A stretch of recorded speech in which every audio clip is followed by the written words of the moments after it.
of these little dudes out there that's been training, saying his prayers, and eating his vitamins. Someday he's gonna knock me off. He's the king of the ring, but many former wrestlers say it wasn't prayers and vitamins that made Hulk Hogan a giant in the eyes of kids. I myself personally have injected Hulk Hogan with anabolic steroids. Did the biggest star in pro wrestling get to the top by using dangerous drugs?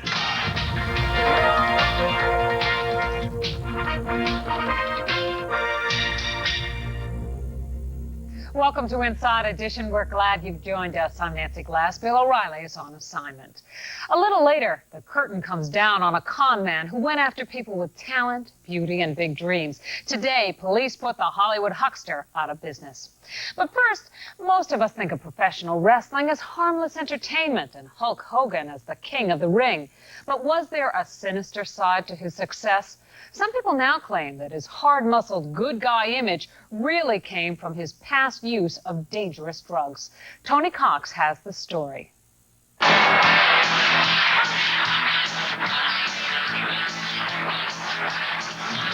wrestling, the only sport where you're allowed to kick a man when he is down. The only sport where you're encouraged to taunt your opponent. The only sport that has admitted to fixing the outcome. The undisputed king of the ring is Hulk Hogan.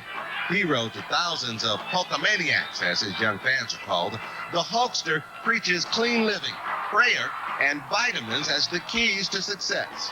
I'm the last great American hero since John Wayne died. Forget the baseball players. Forget the football players. Hulkamania is what tears Madison Square Garden and every major arena down around the country. But some of his former colleagues say that the gospel, according to Hulk Hogan, is not quite kosher. The kids are believing that if they take their vitamins and say their prayers, that they're going to grow up to be some super athlete. Well, I got news for you. You take your vitamins and you say your prayers, but you're never going to grow up to be 300 pound with 24-inch arms unless you take steroids. Dave Schultz is a former professional wrestler with the World Wrestling Federation. So is superstar Billy Graham. They both watched the Arsenio Hall show last July when their old wrestling friend Hulk Hogan appeared and made this statement. I trained 20 years, 2 hours a day to look like I do. But the things that I am not is I'm not a steroid abuser, and I do not use steroids. But Hulk Hogan's former teammates have a very different story to tell about his past abuse of steroids. I myself personally have injected Hulk Hogan with anabolic steroids. I brought him into my home. I let him sleep in the house. I gave him food. And in return, he gave me steroids. He showed me how to use steroids. Both men say that for years, Hulk Hogan was a heavy steroid user. And it isn't just their word against his. Dr. George Zahorian was the ringside physician for the Pennsylvania Athletic Commission.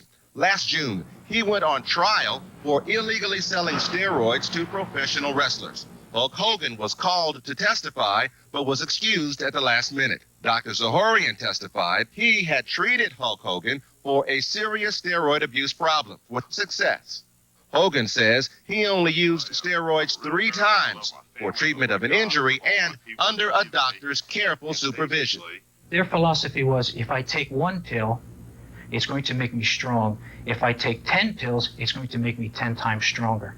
The wrestlers who testified at Dr. Zahorian's trial said that when they couldn't see Dr. Zahorian personally, he sent them steroids by Federal Express. Records show several Federal Express shipments from Dr. Zahorian to Terry Bollea, better known to his fans as Hulk Hogan. Everywhere you go, every store you go in, you got Hulk Hogan. I mean, these guys, these kids, you know, all you should do is come out and tell them the truth. Quit lying to them. Tell them the truth and be man enough to tell them the truth, you know, and say, hey, I did steroids and, you know, I've done them for years and years. It takes synthetic steroids to make you and give you the muscle mass and density that you see on wrestlers today. It's just a common logical fact of life.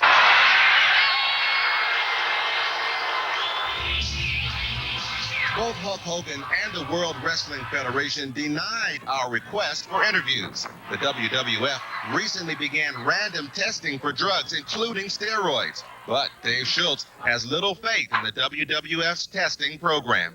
Only people that don't pass them is people that they want to get rid of.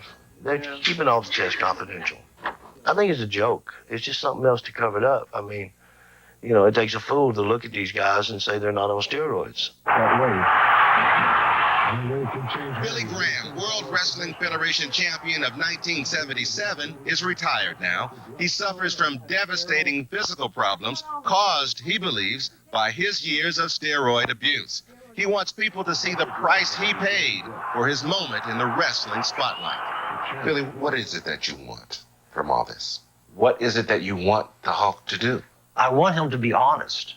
I want him to tell the American public, because of the overwhelming evidence of testimonies like people like myself and the common knowledge of all wrestlers who know him for years. He's taken steroids from the late 70s through the whole decade of the 80s. You know, I want him to come clean. He owes it to his fans. You see, he owes it to the children of this country. And as you heard, superstar Billy Graham told us he wants to spread the word about the dangers of steroids. He's now making appearances in schools so kids can see for themselves how he has suffered because of his unhealthy pursuit of massive muscle.